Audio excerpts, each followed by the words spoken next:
اللہ تعالیٰ نے فرعون اور اس کی قوم کو بار بار تنبیہ کی، مختلف عذاب نازل کیے گئے، کبھی ٹڈی دل آیا، کبھی جوئیں پھیلی، کبھی مینڈکوں کی بھرمار ہوئی، کبھی پانی خون بن گیا۔ ہر عذاب کے وقت فرعون خوفزدہ ہو جاتا، موسیٰ علیہ السلام کے پاس آتا اور کہتا کہ اپنے رب سے دعا کرو، اگر عذاب ہٹ گیا تو ہم ایمان لے آئیں گے اور بنی اسرائیل کو آزاد کر دیں گے۔ موسیٰ علیہ السلام دعا کرتے، عذاب ہٹ جاتا، مگر جیسے ہی راحت ملتی فرعون وعدہ توڑ دیتا، اس کا دل مزید سخت ہو جاتا۔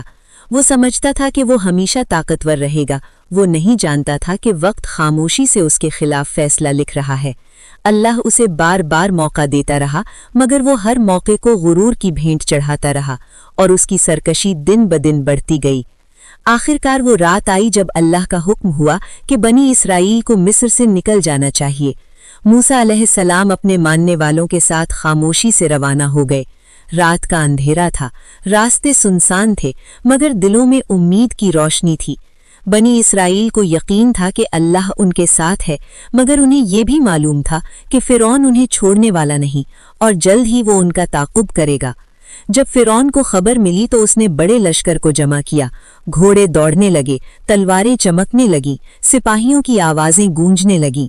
فرعون کو یقین تھا کہ وہ موسیٰ علیہ السلام اور بنی اسرائیل کو پکڑ لے گا۔ اس کے دل میں غرور تھا کہ کوئی طاقت اسے شکست نہیں دے سکتی۔ وہ نہیں جانتا تھا کہ وہ خود اپنی ہلاکت کی طرف بڑھ رہا ہے۔ بنی اسرائیل کے سامنے سمندر تھا اور پیچھے فرعون کا لشکر۔ خوف کی لہر دوڑ گئی، لوگوں نے کہا کہ ہم پکڑے گئے، اب بچنے کا کوئی راستہ نہیں۔ مگر موسیٰ علیہ السلام نے یقین سے کہا کہ ہرگز نہیں، میرا رب میرے ساتھ ہے، وہ مجھے راستہ دکھائے گا۔ یہ الفاظ بنی اسرائیل کے دلوں میں امید بن گئے، مگر منظر ابھی باقی تھا۔ اللہ کے حکم سے موسیٰ علیہ السلام نے عصا سمندر پر مارا، سمندر 2 حصوں میں تقسیم ہو گیا، درمیان میں خشک راستہ بن گیا، پانی دونوں طرف پہاڑ کی طرح کھڑا تھا۔ بنی اسرائیل حیرت سے اس راستے میں داخل ہو گئے، وہ چلتے جا رہے تھے اور پیچھے مڑ کر دیکھتے تھے کہ پانی کس طرح دیوار کی طرح کھڑا ہے۔ یہ منظر ایمان والوں کے لیے معجزہ تھا۔ جب فرعون نے یہ منظر دیکھا تو اس کے دل میں ایک لمحے کے لیے خوف پیدا ہوا، مگر غرور نے اسے آگے بڑھنے پر مجبور کر دیا۔ اس نے لشکر کو حکم دیا کہ راستے میں داخل ہو جاؤ۔ گھوڑوں کی ٹاپیں، سپاہیوں کی آوازیں پانی کے درمیان گونج رہی تھیں، مگر آسمان پر فیصلہ ہو چکا تھا اور قدرت خاموشی سے اپنے انجام کی طرف بڑھ رہی تھی۔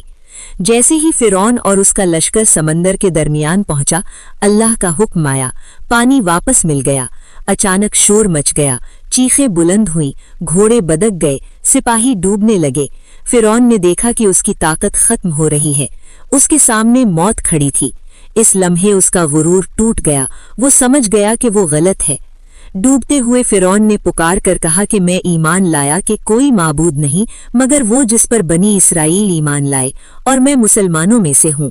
یہ وہ لمحہ تھا جب اس نے توبہ کا اعلان کیا، لیکن یہ توبہ ایسی حالت میں تھی جب حقیقت اس پر مکمل طور پر ظاہر ہو چکی تھی۔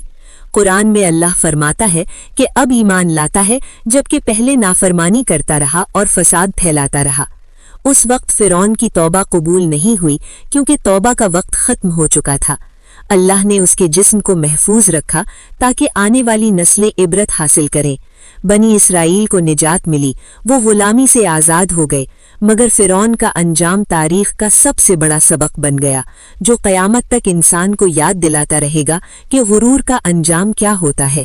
فرعون کا قصہ صرف ایک بادشاہ کی کہانی نہیں بلکہ ہر انسان کے لیے پیغام ہے۔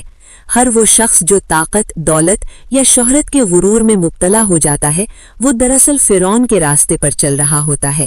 اللہ انسان کو بار بار موقع دیتا ہے، نشانیوں کے ذریعے، مشکلات کے ذریعے، پیغمبروں کے ذریعے، مگر جو دل سخت ہو جائے وہ حق کو قبول نہیں کرتا۔ یہ واقعہ ہمیں سکھاتا ہے کہ توبہ کا دروازہ ہمیشہ کھلا نہیں رہتا۔ انسان کو چاہیے کہ وہ زندگی میں ہی حق کو قبول کرے، اللہ کی طرف رجوع کرے، کیونکہ موت کا لمحہ اچانک آتا ہے اور اس وقت ایمان فائدہ نہیں دیتا۔ فرعون کا انجام ہمیں یاد دلاتا ہے کہ طاقت ہمیشہ کے لیے نہیں ہوتی، ہمیشہ کے لیے صرف اللہ کی بادشاہت ہے، اور جو حق کو قبول کرتا ہے وہی حقیقی کامیاب ہے۔